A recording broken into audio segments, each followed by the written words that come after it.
You're watching Reality Check.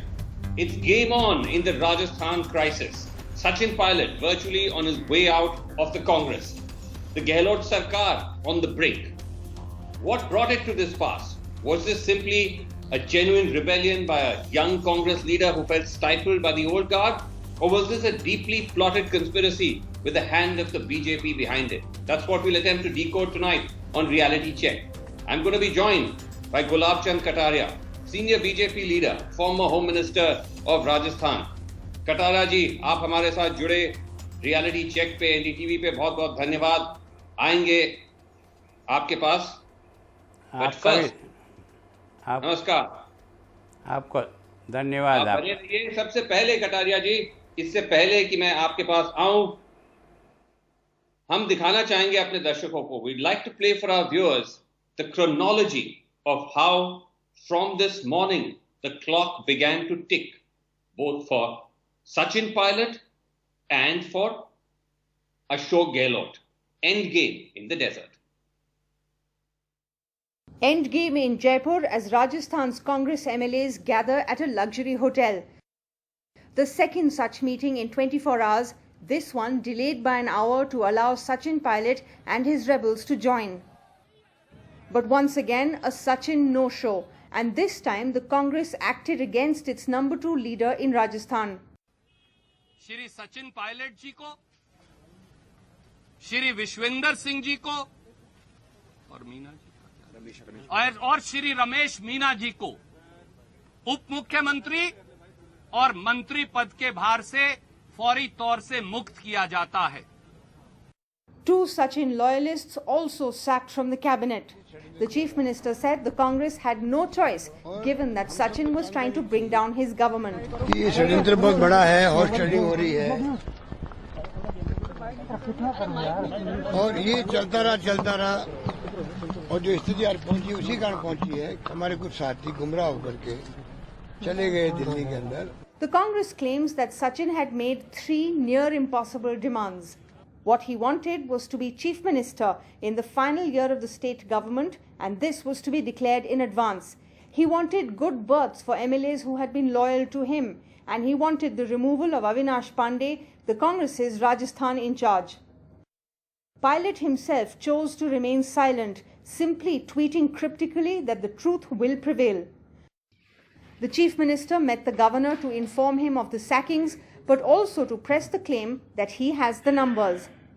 But it's clear, Pilot's exit has pushed the Rajasthan government to the brink. This video shows at least 18 to 20 MLAs loyal to Pilot at an undisclosed location. Today, 2 MLAs from a tribal party supporting Mr. Gehlot also backed out. One of them claimed in a viral video that he was being restrained by the police. In the video, the police can even be seen snatching his car keys. From a starting point of 122, only an estimated 100 MLAs, including independents and smaller parties, now support the Gehlot government. 100 is the halfway mark. The BJP is asking for a floor test. And if the numbers remain as fragile as they are, the governor may actually ask for one. The Congress now remains at risk, losing not just another young and dynamic leader, but also another state. In Jaipur, with cameraman Pooja Arya, Harsha Kumari Singh, NDTV. So, Gulab Chand Kataria, Home Minister, former Home Minister of Rajasthan and senior BJP leader is with us. Gulab Chand जी, ये बताइए कि जब अशोक गहलोत कह रहे हैं कि इसमें BJP का पूरा हाथ था इस षड्यंत्र में, सचिन पायलट आपके साथ टच में थे, तो क्या ये सही है? सचिन पायलट थे आपके साथ टच में? और क्या बीजेपी ये पूरे षड्यंत्र को स्पॉन्सर कर रही है? मैं सोचता हूँ उनका ये सोच बिल्कुल गलत है। हमने प्रारंभ से कहा है कि जिस दिन से ये सरकार बनी है, दोनों का 36 का आंकड़ा था। विधानसभा के फ्लोर पर भी दिखा था, बाहर भी दिखा था, और अभी राज्यसभा के समय उनको जो कैंप करना वो हमारे कारण से नहीं, उनके आपसी इस विवाद के कारण से करना पड़ा। और आज जो वर्टिकल डिवीजन हुआ है वो भी इसी बात का प्रमाण है कि वो उन्हीं के आपसी पायलट से कोई कांटेक्ट नहीं है न। मेरा सचिन पायलट नहीं, मेरा कभी भी 3 महीने में 4 महीने में कभी बात नहीं हुई। बात हुई तो डिपार्टमेंट के बारे में अगर कोई काम मेरे पास आया तो ज़रूर बात हुई है। बाकी कभी भी आज दिन तक सचिन पायलट से इस विषय में कोई चर्चा नहीं। क्या आप, अगर सचिन पायलट आपसे समर्थन मांगते हैं या भाजपा में जुड़ना चाहते हैं, आप देने के लिए तैयार हैं? ऐसा है कि वो क्या चाहते हैं, उनका कोई प्रस्ताव आएगा तो हम बैठ के सामूहिक विचार करेंगे। अकेला गुलाबचंद कटारिया मेरी पार्टी में कभी कोई न विचार करता है न कभी कोई निर्णय लेता है। हम जो भी निर्णय करते हैं वो सब मिल कर के करते हैं। अभी कोई प्रस्ताव हमारे पास इस प्रकार का है नहीं। और अगर सचिन पायलट, ठीक नहीं, मेरा सवाल यह है कि क्या सचिन पायलट, क्या किस किस्म के नेता आप सचिन पायलट को किस दृष्टि से देखते हैं? क्या वो ऐसे नेता हैं जिनमें वो क्षमता है कि वो भाजपा जैसी पार्टी में आ सकते हैं? देखो मैं इतना कह सकता हूं कि मैंने सचिन पायलट को कांग्रेस की वो स्थिति देखी है जब केवल 21 एमएलए इस राजस्थान विधानसभा में रह कर के एक तरह से विलुप्त सी हो गई थी। इस व्यक्ति ने मेहनत करके 5 साल तक एक्टिव रह करके इस पार्टी को इस स्थिति तक लाने में उसका बहुत बड़ा योगदान है, उसका रोल है, इसको कोई नहीं नकार सकता। और ये जो मुख्यमंत्री आज जो हैं वो राजस्थान विधानसभा में 5 साल तक रहे हैं। शपथ लेने के वर्डिंग तो ज़रूर वहाँ नोट किए होंगे, उसके अतिरिक्त एक शब्द भी उनका 5 साल में राजस्थान विधानसभा के रिकॉर्ड पर नहीं है। ये दोनों की तुलना मैं जरूर कर सकता हूँ। चलिए, सचिन पायलट एक कांग्रेस नेता की इतनी तारीफ भाजपा कर रही है, इसी से हमें कुछ आसार मिलने चाहिए कि क्या होने वाला है। लेकिन अगर भाजपा वाकई समर्थन देती है या नहीं, इसमें वसुंधरा राजे जी का भी जरूर रोल रहेगा।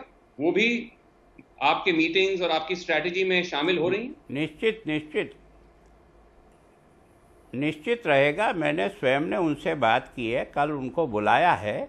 उनके साथ भी हम बैठ करके इस वर्तमान जो भी स्थिति बनी है वर्टिकल डिवीजन के बाद इस पर चर्चा करेंगे। और चर्चा करने के बाद क्या हमारा सबका सामूहिक विचार बनता है उसको हम केंद्र को इसके बारे में जो हमारी पार्टी का सिस्टम है उसे उनको बताएंगे।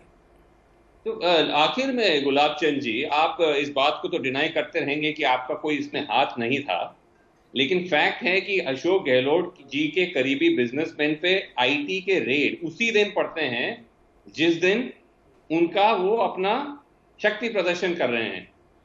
तो कौन नहीं मानेगा कि आप भी इसमें हाथ बटा रहे हैं? और क्या ये गलत नहीं है? आप सोच सकते हैं ना, एक पार्टी का अध्यक्ष, वर्षों से कांग्रेस के सेवा करने वाला व्यक्ति अगर पार्टी से जाता है तो गुलाबचंद कटारिया और बीजेपी के कारण से नहीं जाता है।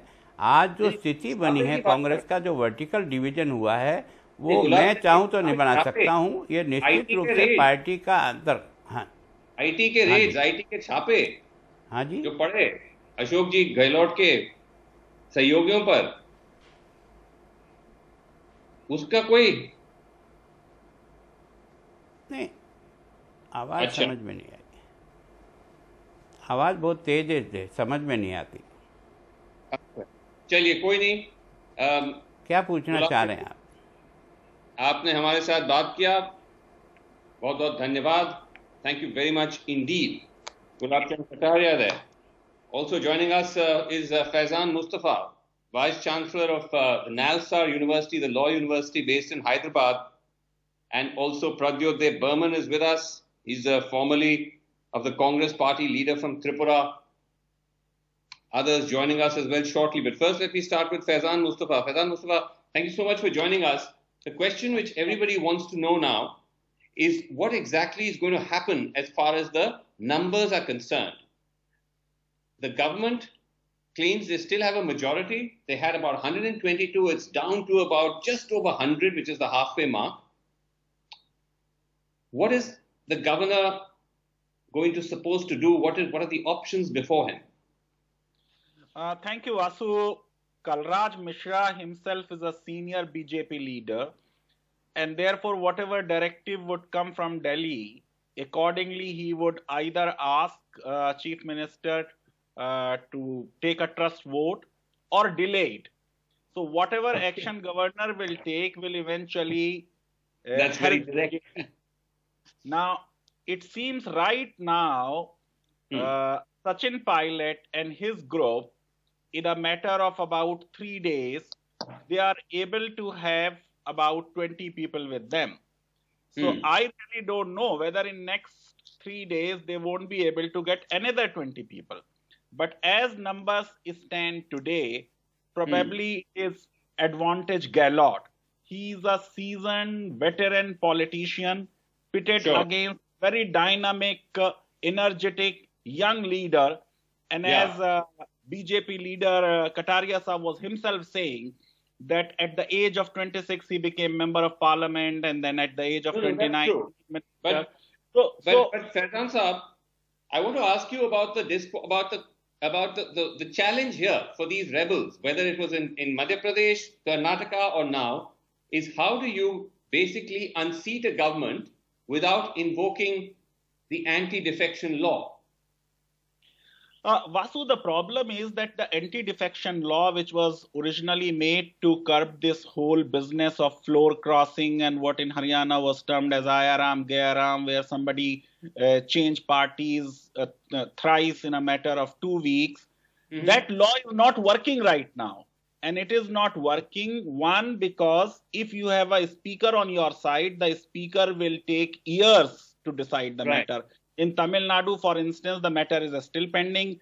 In Manipur, when a speaker did not decide for so long, the Supreme Court had to intervene. And now Supreme Court in a January order has said that maybe we have to find some other independent mechanism for determining disqualification.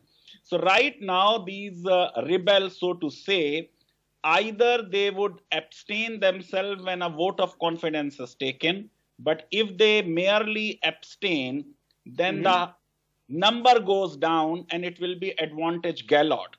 Therefore, probably if they are within the striking distance and they have calculated all their numbers, they will come and vote against this government. And if a speaker also quickly goes, they will have a new government and new speaker who may not decide the case for many, many years. I see, that's interesting. So, no, the other option is the other option is what happened. Hold on, just a second, Faizan Saab, to put this in perspective for our viewers. So what you're saying is, at the moment, 200 is the full assembly, 100 is the halfway mark. If 20 of these people are not voting, if they resign or they absent themselves, 180 becomes the strength overall of the House and 90 becomes the halfway mark. Correct. So at 90, Gehlot at about 100, he's okay, he's comfortable, he's got a buffer. That's okay for him. But suppose it falls further. Suppose instead of 20, 30, 40 start leaving, then it starts to become worrying for Mr. Gehlot. Right. And in that situation, the speaker will delay acceptance of resignation as happened in Karnataka. But the real problem is that a Supreme Court judgment, Vasu, of 2019, which did not agree with Karnataka speaker's decision that during the term of this assembly, you will not come back as a minister. Supreme Court has said that there is no such bar either in Representation of People's Act or in the Constitution, and therefore there will be re-elections and they will get re-elected. This has happened in Madhya Pradesh also. All of them are ministers. This has happened in Karnataka also. So I feel that we should ideally go by the Constitution Review Commission of Justice Venkat Chalaiya, which was set up by Vajpayee ji, which had recommended that in a trust vote, anyone who defects, his vote is not to be counted. And I would go a step further to say that such people will not have any office of profit for another 5 years or 6 years, something like that. Right. So that's the big challenge. That's the big challenge now, given the fact that the laws are so weak that it makes it a very, very challenging task for anybody who's an opposition government, an opposition leader, chief minister, to try and survive a political threat of this kind. Thanks very much indeed, Faizan Mustafa, for joining us.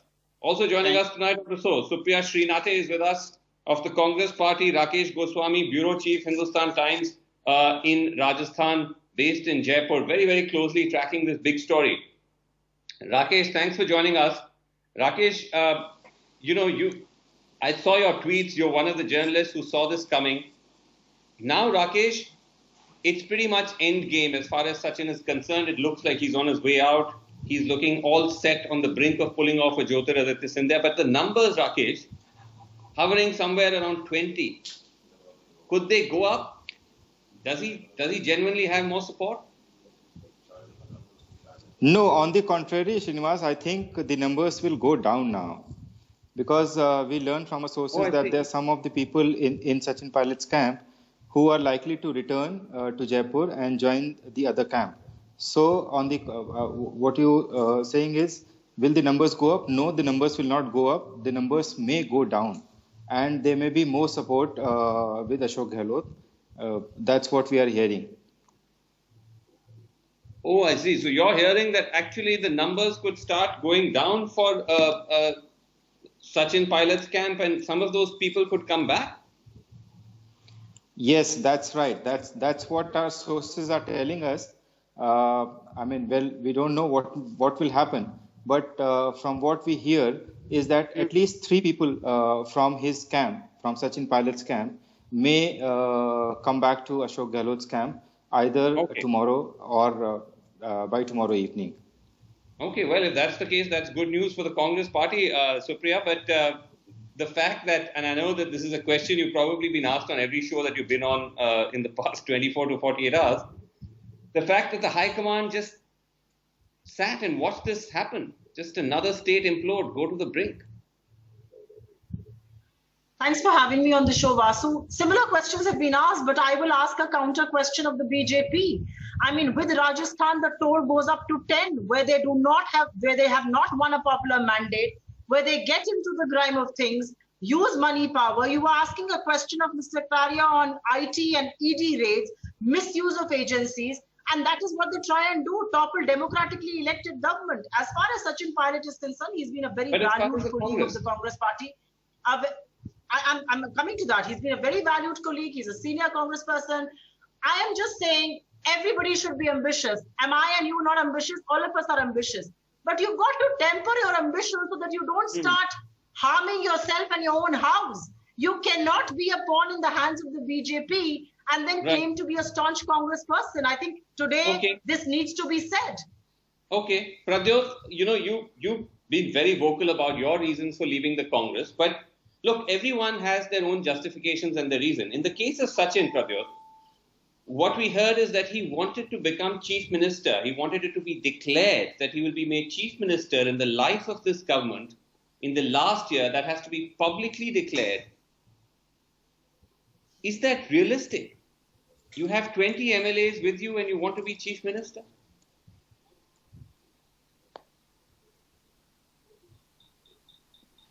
Pradyot Dev Burman, can you hear me? Pradyot?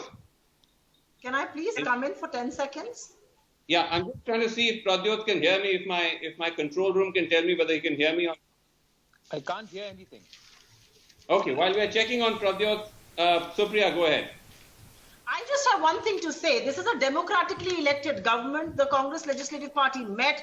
Mr. Gehlot has given a letter of support of 109 MLAs. How on earth does anybody expect that a man who has over 100 MLAs supporting him be sidelined for somebody who has 20? I mean, it's even bizarre to think like that. You have to respect an electoral mandate. You have to respect elected MLAs. Okay. Can I now go to Pradyot? Sure, absolutely. Can I go to Pradyot? Pradyot, can you hear me? Can someone tell me if Pradyot can hear me? Pradyot, how would you respond to that? Srinivasan, I haven't heard a single, it was completely blank, so I don't even know what has been said. Here's the question, Pradyot. Can you hear me now? Yeah, the question is I can hear you now. That leaders like you may turn around and say this is yet another example of the Congress shafting talent. But Sachin Pilot, realistically, with 20 MLAs or less, wanting to become chief minister, wanting to get Mr. Gehlot replaced, isn't that a bit much? So who has asked this question? Is that from you? Is that from or from somebody else? From me. From you. Then in that case, Srinivas, let me tell you what happened when Rosaiya became the chief minister after the demise of YSR. But Jagan had the most number of MLAs, but yet we picked up someone who was YSR Reddy, who was Rosaiya, to represent the Congress party as the chief minister in Andhra Pradesh. We all know that Himanta Biswa Sarma had more number of MLAs compared to that of Tarun Gogoi at that time, but yet we chose. So we know exactly, long enough to know that once the High Command says, go ahead, this is yours, it is done so. There's another question which was raised that Kamal Nath was never a state player. Once Delhi said, you go in and you are going to be the deciding factor, it was done. So let's not get into this argument where we say that, oh, you don't have enough MLAs. If Delhi gives an indication tomorrow that if a Mukul Wasnik is sent from Delhi to become the chief minister of Rajasthan, he will become. So it's a well understood thing. Karuna Karan was always more popular than any of the leaders in Kerala, but it was everybody else. But brother, the point is that when you already have appointed somebody as chief minister, and at that time it appeared that Mr. Pilot had accepted the agreement, the question is then, what are the grounds, what has suddenly become the overwhelming reason to replace him? I guess that's something I think, Srinivas, I also think let me ask Rakesh. I agree. There is a legitimate point. Let me just come back to you in a second. I'm coming back to you in a second. I just want to ask Rakesh Goswami, because Rakesh, the worry now here for Sachin Pilot is if what you're telling me is correct, that in case more people now start to drift back for Mr. Gehlot, what happens to Sachin Pilot in this situation? See, he has a very narrow path to tread on, because even if all the people who are with him now continue to stay on, it is very difficult for him to figure out where he will go now. We are unsure if the BJP will be wanting to take him. We are unsure of if he floats a new outfit. The Rajasthan has largely been a bipolar state, and all the times when new outfits have been floated, those have done miserably badly.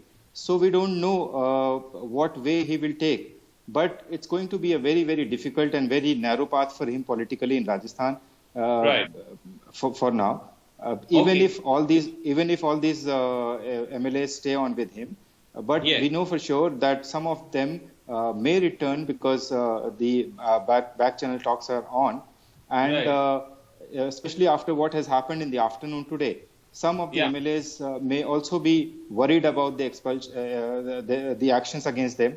If you look at the tweets that some of these people have been making, they are indications that they are worried. They don't know what will happen to them now. Right. So there seems to be some degree of uncertainty. But Supriya, the point is that you can attack the BJP for trying to destabilize governments. You can attack or criticize leaders like Sachin Pilot for being overambitious. But the fact is, Supriya, you know, in your earlier life as a journalist, you covered corporations. This is a serious management problem that the Congress has, where if you have a situation in any organization, you have two senior people fighting with each other, the top bosses have to kick in and head it off before it's too late. But it's happening again and again. Surely there's a problem at the top. If you're insisting and if you're suggesting this matter should not have been resolved earlier, I agree with you, this should have been resolved earlier. But there are also egos at play. Mr. Gehlot was trying to be Pilot, wasn't sitting. It got very tough for Vasu. It's very easy to sit in New Delhi and pass a judgment. But when you're running a government and when somebody is not on board with you, it is going to be very, very difficult. And as far as the young leadership is concerned, you have a Sushmita Dev, you have an RPN Singh, you have a Jitin Prasad, you have many other people who continue to repose faith in the leadership. So, I mean, to say that Hardik Patel has turned 26 and he's been made working president of the Gujarat Congress, which is an extremely important state for us. So nobody can say that the young are being sidelined and this whole debate between the young and the old. All I will say is, You can be ambitious, but you have to be rationalist as well. Okay, last word, Pradyot. Pradyot, last word. Yeah. Very quickly. See, I think the biggest problem in the Congress is that it's not old versus young. It's what's happening on the ground. I think Sachin at one point felt that the floor was taken away from him and he was losing ground in his own home state. I believe that the problem here lies with the Congress Working Committee, which is one of the oldest. I think the average age of a Congress Working Committee is 77 or 78 years old. Right. Until the time the Congress Party does not overhaul that, you will have ambiguity. Second thing, there are. I don't think Rajasthan is so easy as it looks like. The Sachin may lose, Congress may lose face. The only gainer is BJP, which is not very good for the opposition in this country. And finally, let me tell this to all my Congress friends. I was in the Congress for 19 years. Look at the people we sent to address the problem in Rajasthan. These are people, with all due respect, these are people, it shows that we were not serious in resolving the problem between Gehlot and Pilot. It did not happen overnight. It took 2 years. We should have resolved it a lot earlier. Okay. All right. Well, we'll have to leave it there. See how this unfolds. It's very, very interestingly and delicately poised. Thank you so much for joining us. And thank you so much for watching Reality Check. That's all the time we have. Good night.